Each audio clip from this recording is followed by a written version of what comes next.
They inherited an island they'd never seen before, a lighthouse, a journal, a grandfather's buried shame. Some legacies aren't gifts. They're confessions waiting. The sea remembers what families try to forget. If you inherited the truth, someone died hiding. Would you still want it? The ferry cuts through gray water like a blade through silk. Isla stands at the railing, her hands gripping the cold metal, her breath visible in the November air. Beside her, Kieran leans forward, watching the island emerge from the fog, a dark shape rising from the sea, all jagged cliffs and dense pine forest, wild and beautiful in a way that feels almost hostile. Greystone Island. She hasn't been here in 20 years. The last time she stood on this ferry, she was 18 years old, leaving for college with a single suitcase and a promise to herself that she'd never come back. Her father, Callum, had stood on the dock and watched her go without saying a word. She didn't look back. She never called. She built a life far away from this island, far away from the silence that filled every room of the keeper's cottage, far away from the man who stopped being her father the day her mother died. Now he's gone too, 4 months dead. And somehow, impossibly, he's brought her back.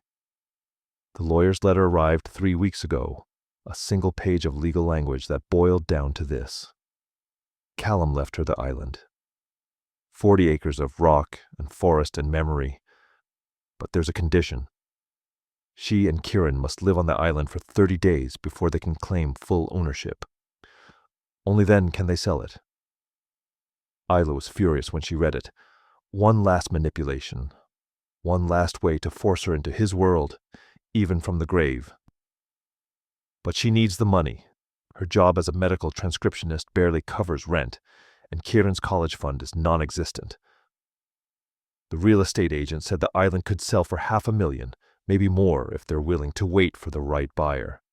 30 days, that's all it takes.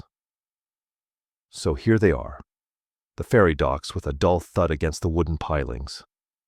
Kieran grabs their bags and jumps onto the dock before Isla can stop him, his sneakers landing on weathered planks that creak under his weight. He's 16, tall and wiry, with her dark hair and his father's restless energy. He's never been here before, never met Callum, never even seen a photograph of him, because Isla made sure of that. She steps off the ferry more carefully, feeling the shift from water to land like a border being crossed. The island smells like salt and rotting wood. The air is thick with fog, and somewhere in the distance, waves crash against the rocks with a rhythm that sounds almost like breathing. The lighthouse stands at the northern point, a weathered tower of white stone and peeling paint, its glass cracked and dark. Surrounding it are dense trees, their branches twisted by decades of wind, and beyond them, cliffs that drop straight down into the churning sea. It looks exactly the way she remembers it. Isolated, beautiful, haunted. Kieran walks ahead, his hands shoved in his jacket pockets, his eyes scanning the tree line. "This is it?" he asks, his voice carrying on the wind. "This is it." "It's kind of amazing." Isla doesn't respond. She follows the path toward the keeper's cottage, a small stone building beside the lighthouse with a sloped roof and shutters that hang crooked on their hinges. The door is unlocked. It always was. Her father never locked anything. Inside, the cottage smells like dust and mildew. The furniture is covered in sheets. The windows streaked with salt spray, the floor littered with dried leaves that must have blown in through the cracks. It feels abandoned, like a place people left in a hurry and never came back to. Kieran drops the bags by the door and walks through the rooms slowly, touching the walls, the furniture, the old photographs hanging in warped frames. "He lived here alone?" he asks. "For 20 years. That's a long time to be by yourself." Isla doesn't answer. She walks to the kitchen and opens the cabinets, finding them mostly empty except for a few cans of soup and a jar of instant coffee. The sink is rusted. The stove looks like it hasn't been used in months. She hears Kieran call from the other room. "Mom, come look at this." She finds him standing by the front door, holding something small in his hand. A rusted compass, its glass cracked, the needle spinning aimlessly inside the casing. He pulled it from a hook by the door, where it had been hanging beside a faded note written in her father's handwriting. Some directions are only found by standing still. Isla's breath catches. She takes the compass from Kieran's hand and slips it into her coat pocket without explaining. "Unpack your things," she says, her voice tight. "We'll start cleaning tomorrow." Kieran watches her for a moment, then nods and disappears into one of the bedrooms. Isla stands alone in the cottage, the compass cold and heavy in her pocket, and listens to the wind move through the trees. Somewhere in the distance, a door creaks open and shut, rhythmic and haunting. She doesn't want to be here. She doesn't want to think about her father, or the silence he carried, or the 20 years she spent building a life without him. But the island doesn't care what she wants. It's been waiting. They spend the first 4 days cleaning. Isla scrubs dust from every surface, replaces broken shutters, sweeps leaves from the corners of rooms that smell like rust and mildew. She works methodically, silently, her hands moving across furniture that hasn't been touched in months. The cottage feels abandoned, like a place people fled rather than left. There are dishes still in the sink, a jacket still hanging by the door, a coffee mug on the desk with a dark ring stained into the ceramic. Her father lived here alone for 20 years, and it shows. Kieran doesn't help much with the cleaning. He's restless, always moving, always exploring. On the second day, he finds an old wooden boat tied to the dock, half rotted and listing to one side, its hull thick with barnacles. On the third day, he discovers a trail through the forest that leads to a clearing where a stone foundation sits. The charred remains of a house that burned decades ago. He comes back with questions Isla doesn't answer. She avoids him. She avoids the island. She avoids the memories that surface every time she opens a drawer or looks out a window and sees the lighthouse standing dark against the sky. She was 16 when her mother died. It was sudden, an aneurysm, no warning. One moment her mother was making breakfast, humming softly, and the next she was on the floor, her eyes open but unseeing. Isla called for her father, screaming, but by the time he came running from the lighthouse, it was already over. After that, Callum changed. He stopped talking, stopped looking at her. He spent every evening standing at the top of the lighthouse, staring at the sea, his shoulders hunched as if carrying something unbearably heavy. Isla would stand at the bottom and call up to him, asking if he was okay, asking if he wanted dinner, asking if he would please just say something. But he never answered. He just stood there, watching the water, silent and unreachable. She left 2 years later and never came back. On the fourth night, Kieran sits across from her at the small kitchen table and asks the question she's been avoiding. "Why did you leave?" Isla doesn't look up from her coffee. "It was time." "That's not an answer. It's the only one I have." Kieran leans back in his chair, his arms crossed. "You never talk about him. Not once. My entire life. I didn't even know he existed until the lawyer called. There wasn't much to say.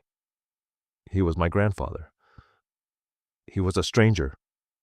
Kieran shakes his head slowly. "I don't believe that." Isla finally looks at him. "What do you want me to say, Kieran? That he was a good father?" "He wasn't. He shut down after Mom died. He stopped being a person. He just existed, and I couldn't stay here and watch him disappear." Kieran is quiet for a moment. Then he says, "I found pictures." Isla's hands tighten around her mug. "In the living room," Kieran continues. "Old ones. You're maybe 5 or 6. He's holding you on his shoulders. You're both smiling. That's not a stranger. Isla stands abruptly and walks to the sink, her back to him. People change.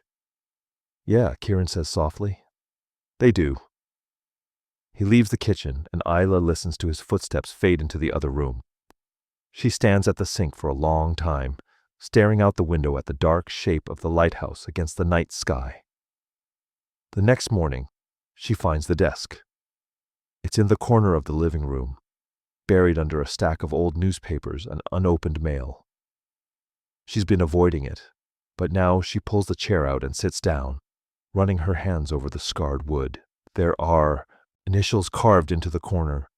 C.M. Callum Merrick, her father. She opens the drawers one by one. Most are empty, but the bottom drawer on the right is locked. She pulls the rusted compass from her coat pocket and studies it. The needle still spins aimlessly, but the casing feels heavier than it should. She turns it over in her hands and notices a small groove along the edge, barely visible. She presses it, and the back panel slides open, revealing a tiny key hidden inside. Her breath catches. She fits the key into the lock. It turns with a soft click. Inside the drawer, a leather journal bound with string, its pages yellowed and brittle. A stack of letters tied with twine, their envelopes addressed in her father's handwriting, and a black and white photograph of a young woman standing beside the lighthouse, someone Isla doesn't recognize. The woman is smiling, her hand shielding her eyes from the sun.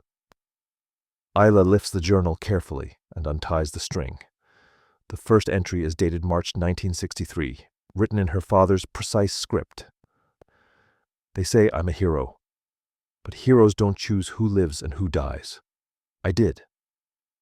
Isla stops breathing.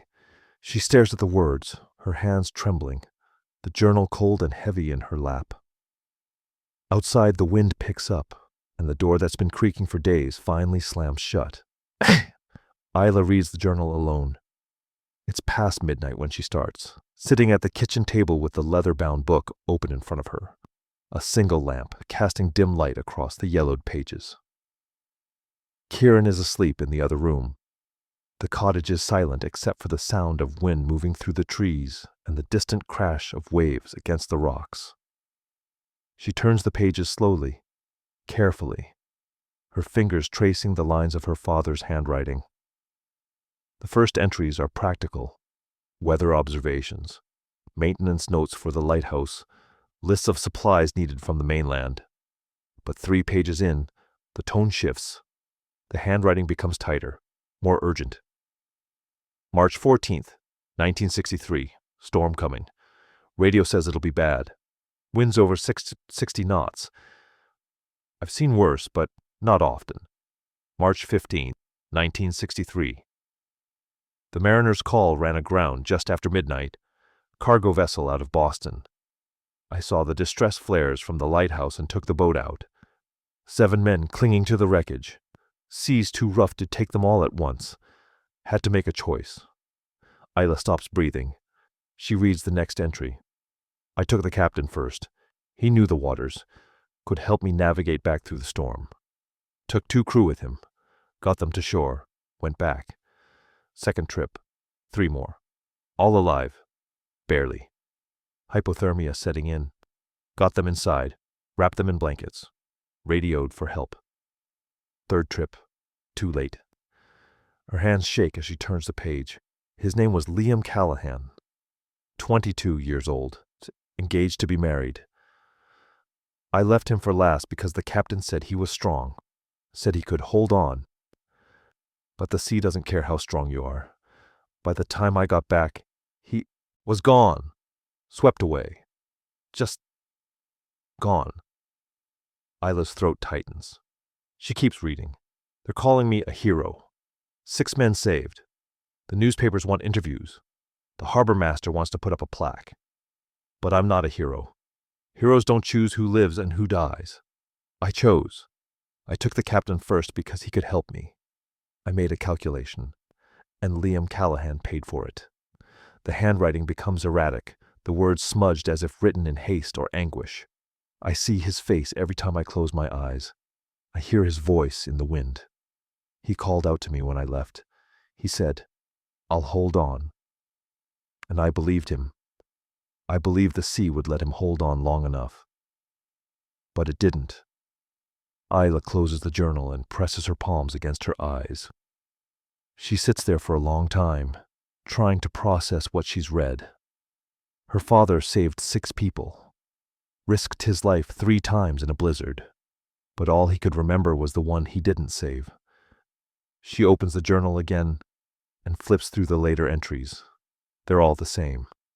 Pages and pages of guilt, of replaying that night, of wondering if he made the right choice, wondering if there even was a right choice.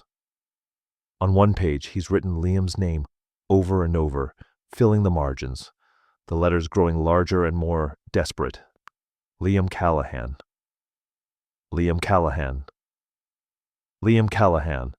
Isla's chest aches. The next morning, she finds Kieran in the kitchen making coffee. She sets the journal on the table in front of him and tells him to read it.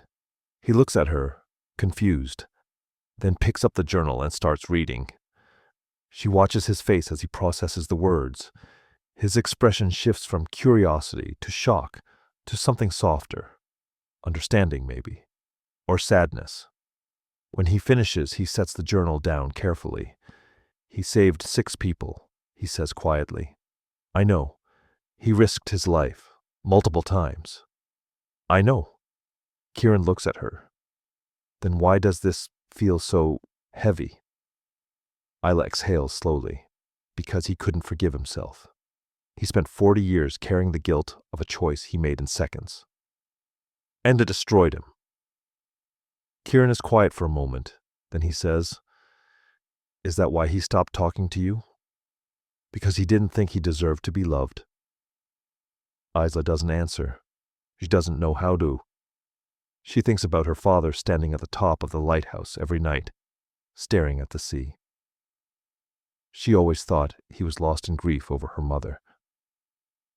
But now she realizes he was watching the place where Liam Callahan died, the place where he made a choice that saved 6 lives but cost 1. "There's more," she says, reaching for the stack of letters tied with twine. She unties them carefully and spreads them across the table. Every envelope is addressed to the same person, Marin Callahan, Port Malin, Maine. Kieran picks one up and turns it over. "Who's Marin?" "I don't know," Isla says, "but I think she's connected to Liam." She opens the first letter, dated April 1963.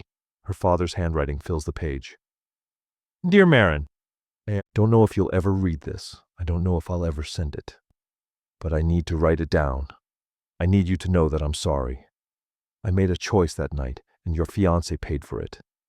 I took the captain first because I thought it was the right thing to do. But I was wrong. I should have taken Liam. I should have—" The letter cuts off mid-sentence, as if Callum couldn't finish. Isla opens another letter. Then another. They're all the same. Apologies. Explanations. Confessions he never sent. Decades of guilt poured onto paper but never delivered. Kieran looks at the pile of letters, then at Isla. "Do you think she's still alive?" Isla's breath catches. "I don't know. But she realizes she needs to find out. It takes Kieran less than an hour to find her. He sits at the kitchen table with his phone, searching through obituaries and public records while Isla stands by the window, staring out at the lighthouse. She's holding one of the letters, the paper thin and brittle between her fingers. Callum's handwriting faded but still legible. "Dear Marin, I'm sorry." That's how they all begin. Kieran looks up from his phone. "I found him. Liam Callahan. There's an obituary from March 1963. It says he was 22, engaged to Marin Callahan. It mentions an unborn daughter." Isla closes her eyes. Kieran keeps scrolling. "Wait, I think she's still alive." Isla turns. "What?" He shows her the screen. A property record. A small house in Port Malin. a coastal town 15 miles south of the island. The owner is listed as Maren Callahan, age 83. Isla's hands tremble. She's still there. Kieran nods. Do you want to go? She doesn't answer immediately. She looks down at the letter in her hand, then at the stack of others tied with twine on the table. Decades of apologies Callum never sent. Decades of guilt he carried alone. I don't know, she says quietly. Kieran stands and walks over to her. He spent his whole life carrying this. Maybe she deserves to know he never forgot. Isla looks at her son, then back at the letters. Finally, she nods. They take the ferry the next morning. The ride is short, the water calm, the sky pale and overcast. Isla holds the stack of letters in her lap, wrapped carefully in cloth. Kieran sits beside her, quiet, watching the mainland grow larger as the island shrinks behind them. Port Malin is a small fishing town, its harbor lined with weathered docks and boats listing gently in the tide. They drive through narrow streets until they find the address. A small house perched on a hill overlooking the water, its siding faded by salt and sun, its garden overgrown but cared for. Isla parks the car and sits there for a long moment, her hands gripping the steering wheel. Kieran touches her arm gently. You don't have to do this. Yes, she says. I do. She gets out of the car, takes the letters, and walks up the gravel path to the front door. Kieran follows. She knocks. The door opens slowly and an elderly woman appears. She's small, silver-haired, with sharp blue eyes that study Isla carefully. She's wearing a cardigan over a simple dress, her hands weathered and veined. Can I help you? The woman asks, her voice soft but clear. Isla's throat tightens. Are you Maren Callahan? The woman's expression shifts. Recognition, curiosity, something like caution. I am. Isla exhales slowly. My name is Isla Merrick. My father was Callum Merrick. He was the lighthouse keeper on Greystone Island. Maren's eyes widen slightly.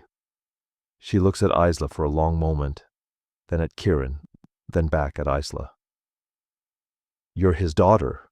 Yes. Maren steps back and opens the door wider. Come in. Inside, the house is small and warm, filled with photographs and books and the smell of tea. Maren leads them to a sitting room with a window overlooking the harbor. She gestures for them to sit, then lowers herself into a chair across from them. I knew your father, Maren says quietly. Isla's chest tightens. You did? Maren nods. He came to see me once. 20 years ago, maybe more. He stood on my porch and told me he was the man who saved 6 people from the Mariner's Call in 1963, and that he was the man who didn't save my husband. Isla's breath catches. Maren's voice is calm, steady.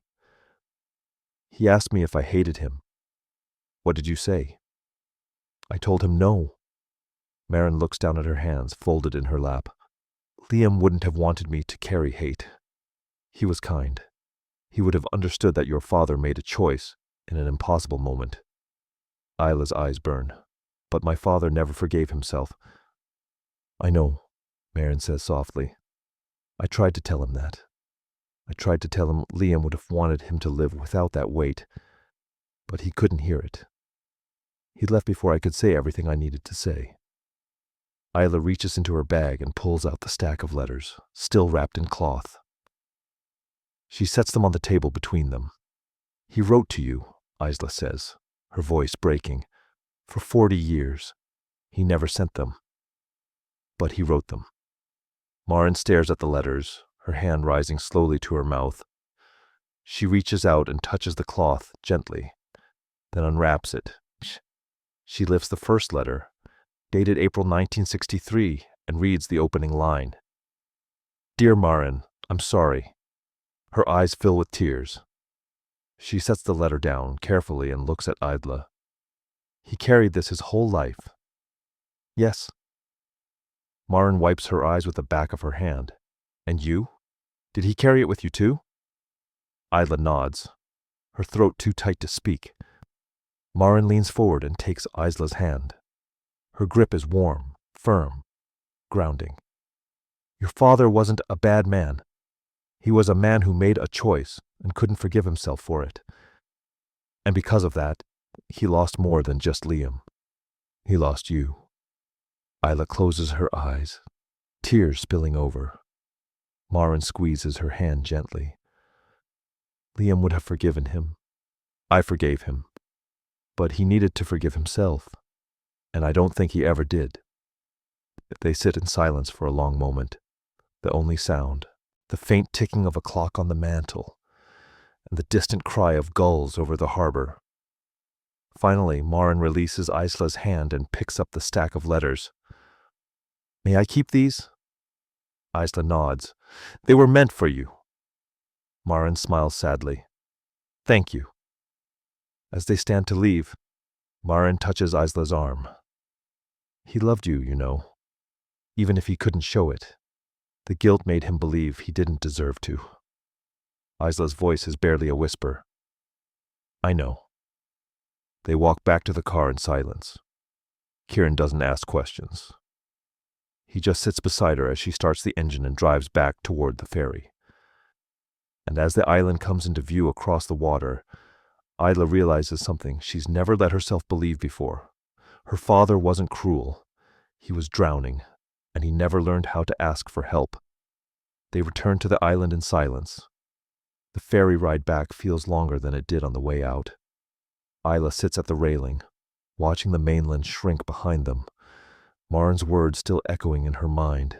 He loved you, even if he couldn't show it. The guilt made him believe he didn't deserve to. Kieran stands beside her, his hands shoved in his jacket pockets, his face turned toward the island emerging from the fog. He doesn't ask questions. He just stands there, present, waiting. When they dock, Isla goes straight to the cottage. She sits at the kitchen table and opens the journal again, turning past the entries she's already read, searching for something she can't name. The pages grow darker as she goes. Callum's handwriting becomes tighter, more desperate, the ink smudged in places as if written in haste or anguish. I hear his voice in every storm, Liam, calling out. I'll hold on, he said, and I believed him. I thought the sea would let him hold on long enough, but it didn't. And now I hear him everywhere, in the wind, in the waves, in the silence between breaths. Isla's chest tightens. She keeps reading. I try to be a good father to Isla. I try to smile when she smiles. I try to be present. But every time I look at her, I see Liam's face. I see the family he never got to have, the daughter he never got to meet. And I think this should have been someone else's child. Someone who deserved to grow up with a father who wasn't broken. Isla's hands shake. She closes the journal and presses it against her chest, her eyes burning.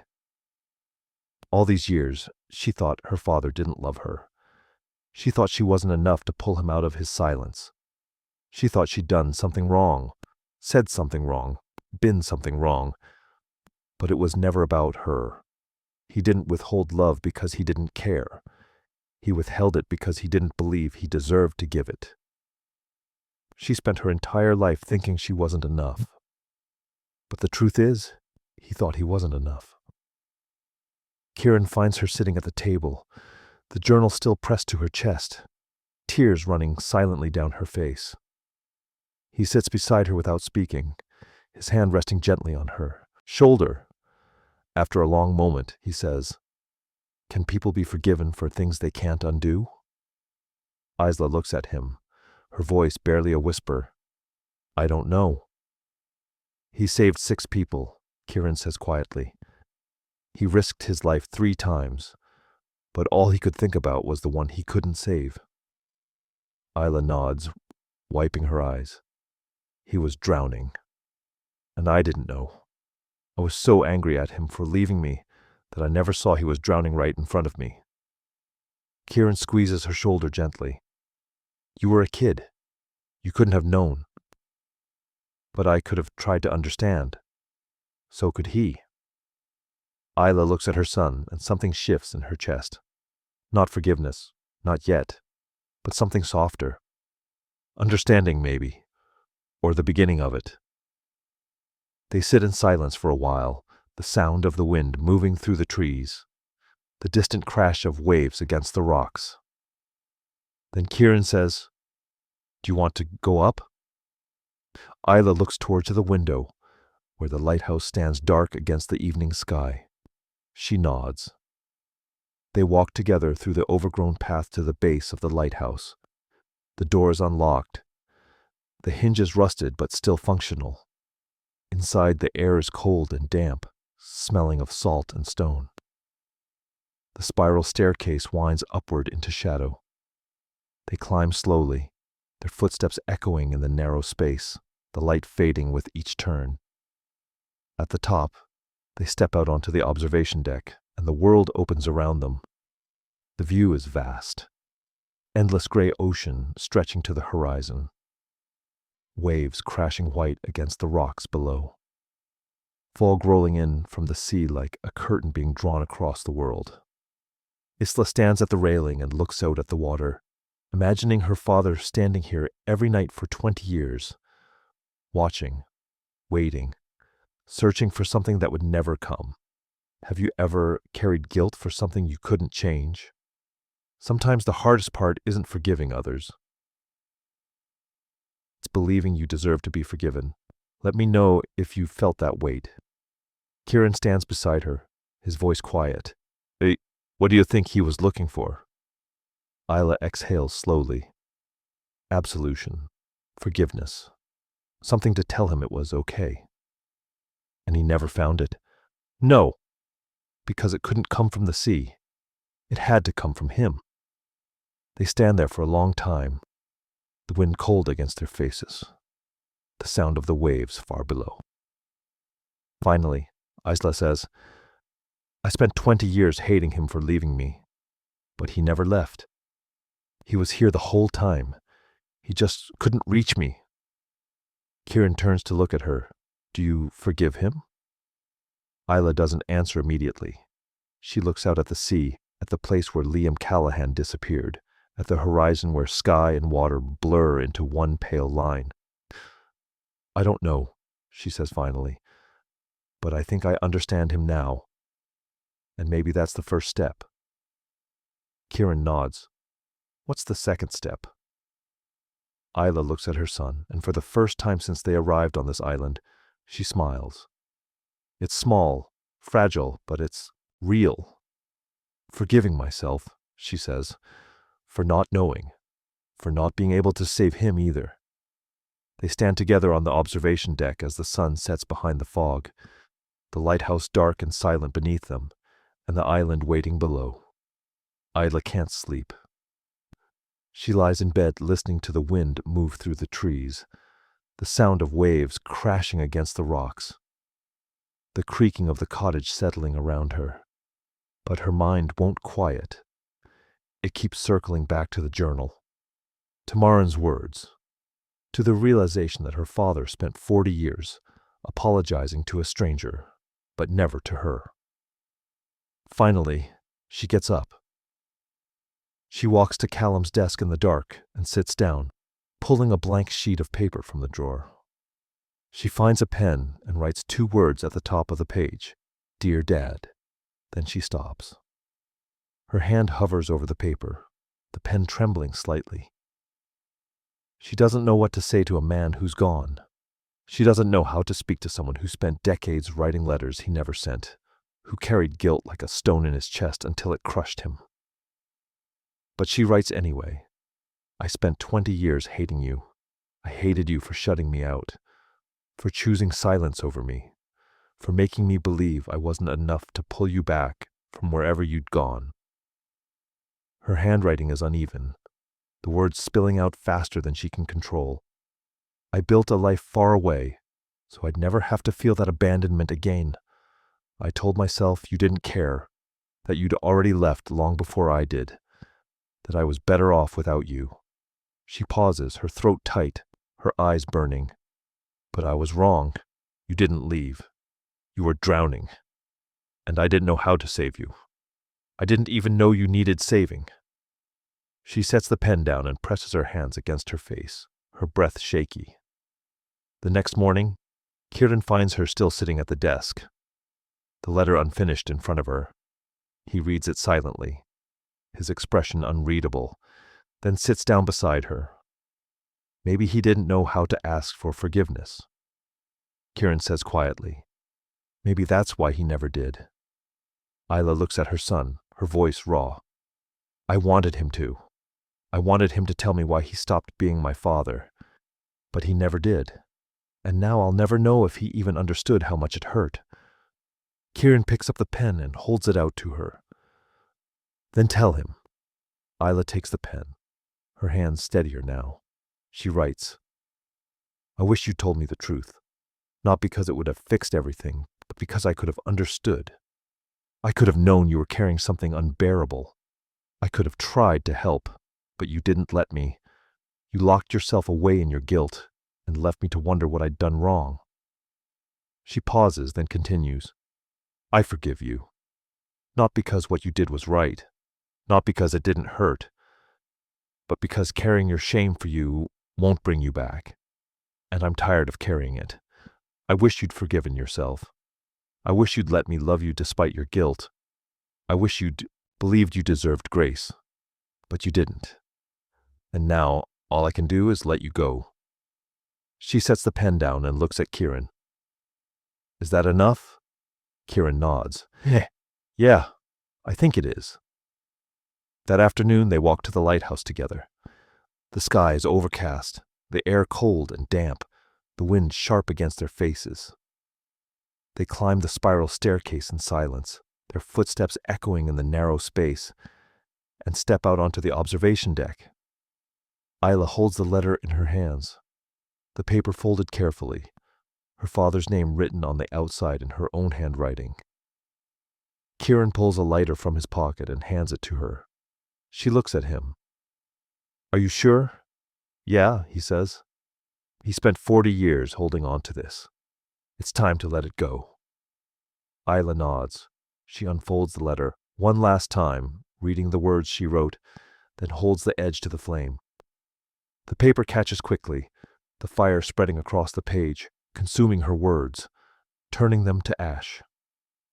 She holds it as long as she can, watching the smoke curl upward, then releases it over the railing. The ashes scatter on the wind, carried out over the ocean, disappearing into the gray water below. They stand there in silence, watching the sea, the wind cold and steady around them. After a long moment, Kieran says, Do you feel different? Isla exhales slowly. I don't know. Maybe. A little lighter. That's something. Yeah, it is. That evening, Isla's phone rings. It's Maren. I wanted to tell you something, Maren says, her voice soft over the line. Your father came to see me one last time, a few months before he died. He asked me again if I hated him. Isla closes her eyes. I told him no, Maren continues. And this time, he cried, really cried. I'd never seen him like that. He said he didn't know how to forgive himself, and I told him that Liam would have forgiven him, that Liam wouldn't have wanted him to carry this for 40 years. Isla's voice is barely a whisper. Did he believe you? Maren is quiet for a moment. I don't know, but I hope so. I told him he'd saved 6 people that night. That he was a good man who made an impossible choice, and that it was time to let himself be human. Isla wipes her eyes. Thank you for telling me. He loved you, Maren says gently, even if he couldn't show it. The guilt made him believe he didn't deserve to. But he did, and I think, somewhere deep down, he knew that. After they hang up, Isla sits on the porch of the cottage, looking out at the lighthouse standing dark against the evening sky. Kieran sits beside her, his shoulder touching hers. Do you think he ever forgave himself? He asks. Isla looks at the ocean, at the place where she scattered the ashes of her letter, at the horizon where sky and water blur together. I don't know, she says, but I think he tried, and maybe that's enough. They sit together in the gathering dark, the island quiet around them, the lighthouse standing watch over the sea. And for the first time since they arrived, Isla feels like she can breathe. They spend the next 2 weeks working, not to restore the island to what it was, but to tend it, to make it livable, to show it care. Isla replaces the broken shutters on the cottage, one at a time, her hands learning the weight of the hammer, the rhythm of driving nails into weathered wood. Kieran clears the overgrown paths through the forest, pulling back brambles and fallen branches until the trails open up again, revealing stone markers and views of the sea she'd forgotten existed.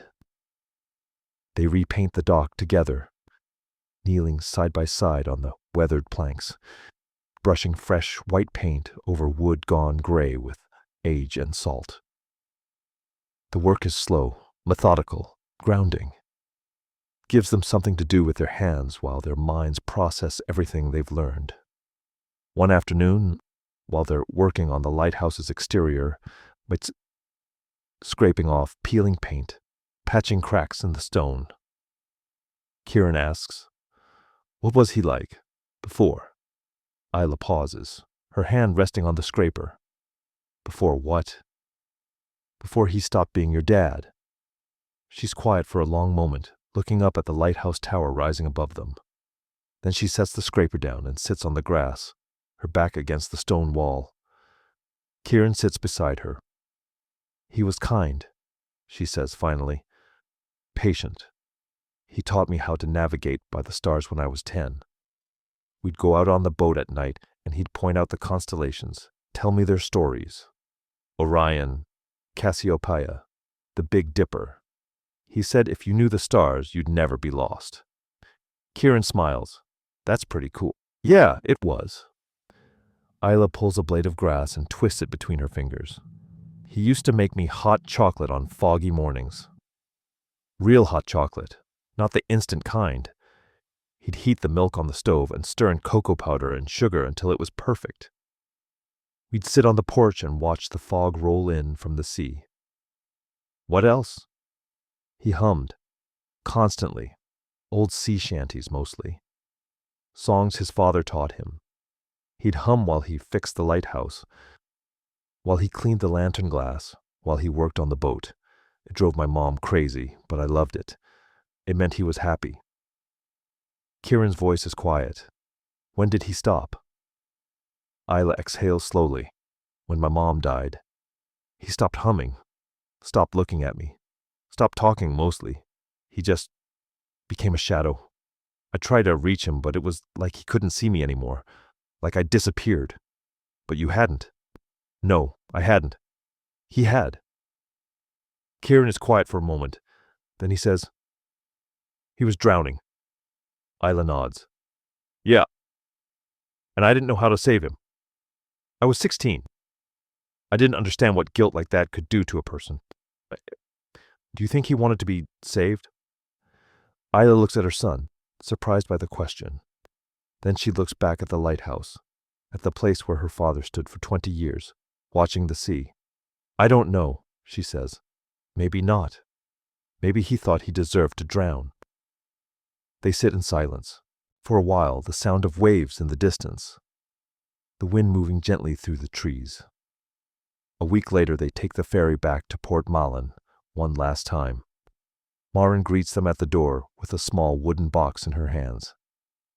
She invites them in, pours tea, and sets the box on the table between them. "I want you to have these," she says, opening the lid.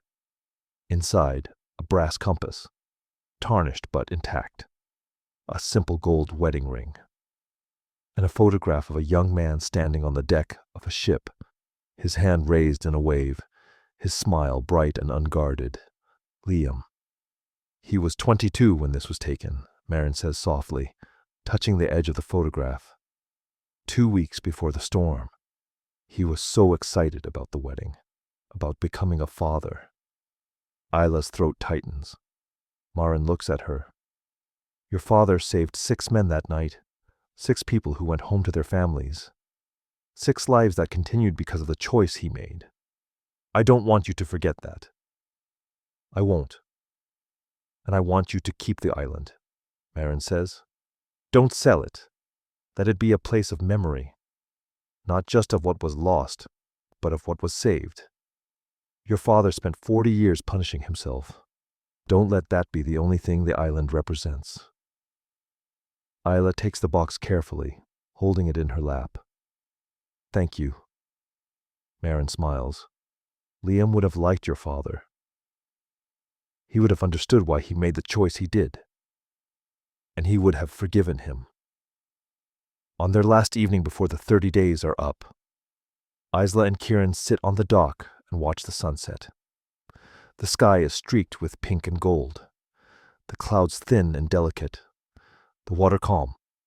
The lighthouse stands behind them, its beacon still dark, but the glass cleaned, the stone repaired, the paint fresh on the doorframe.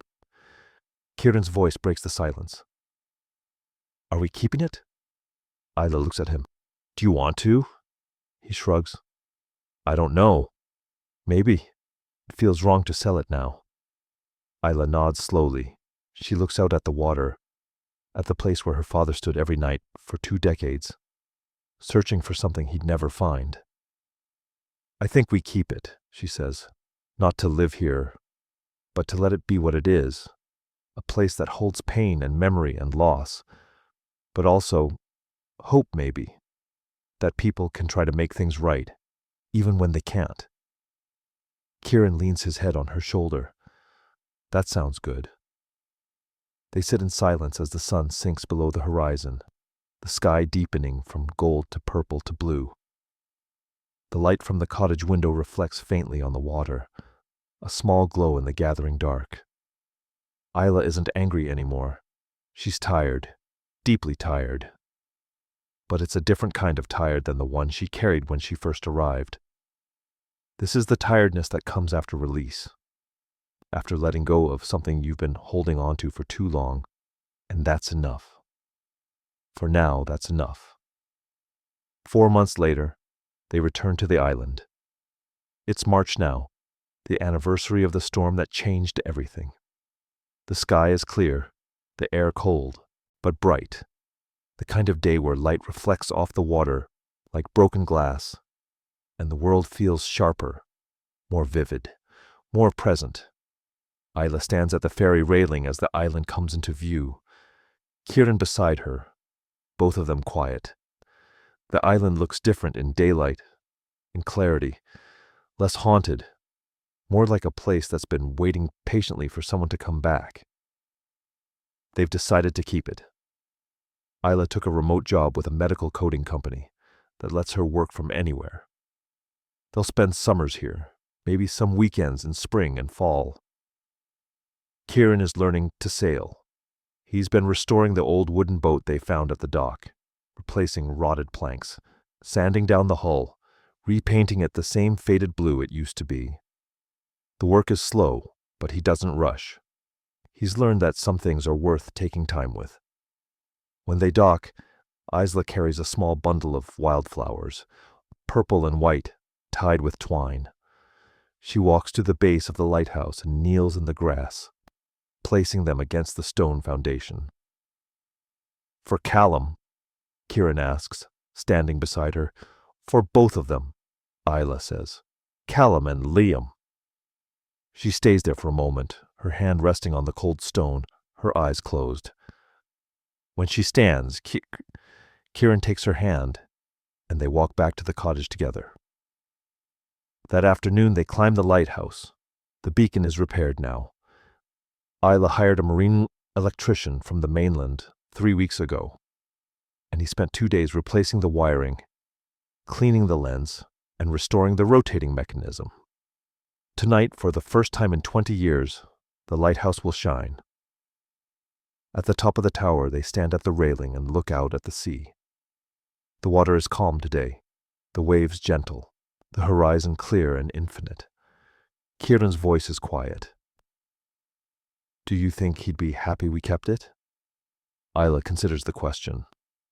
I don't know, but I think he'd be relieved. Why? Because he wanted someone to understand. And we do now. Kieran nods. He's grown taller in the past few months. His shoulders broader, his voice deeper. He's not a boy anymore. He's someone who's learning how to carry weight without letting it crush him. What do you think he was trying to prove? Kieran asks. By staying here all those years? Isla looks out at the water. I don't think he was trying to prove anything. I think he was punishing himself. And maybe waiting for forgiveness, for permission to let go, for something that would tell him it was okay to stop carrying it. But it never came. No, because it couldn't come from the sea. It had to come from him. They're quiet for a long moment. Then Isla says, the light should shine again, not for him, for whoever comes next, for the people who need to find their way home. Kieran smiles. I think he'd like that. That evening, as the sun sets and the sky deepens from gold to indigo, the lighthouse beacon comes to life. It sweeps across the water in a slow, steady arc, cutting through the twilight. Visible for miles, Isla and Kieran stand on the dock and watch it turn, the light passing over them, over the trees, over the sea. On the ferry back to the mainland the next morning, Kieran asks, have you forgiven him? Isla looks out at the island shrinking behind them, the lighthouse still visible against the gray sky. I think so. But forgiveness isn't something you finish. It's something you practice, like tending a light. You just keep showing up. Kieran leans his head on her shoulder. I'm glad we kept it. Me too. As the ferry pulls into the harbor, Isla looks back one more time. The lighthouse stands tall and bright, its beacon sweeping across the morning sky, steady and unbroken. She thinks about Callum standing at the top of that tower for 40 years, alone with his guilt, never believing he deserved the light he kept burning for others. She thinks about Liam, swept away by the sea, and the 6 men who made it home because of a choice made in seconds. She thinks about Maren, who built a life despite her loss, who offered grace that couldn't be accepted. And she thinks about herself, the girl who left this island 20 years ago, swearing she'd never come back, and the woman who returned to find that some legacies aren't meant to be escaped.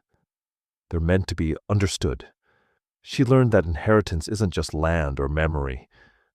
It's the choice to carry forward what matters and release what doesn't. The heaviest things we inherit are often invisible. The guilt, the silence, the belief that we don't deserve grace.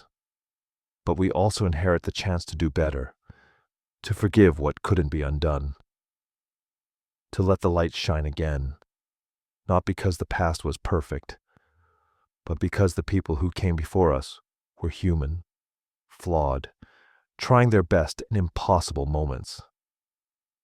And because we're still here, still standing, still choosing what comes next.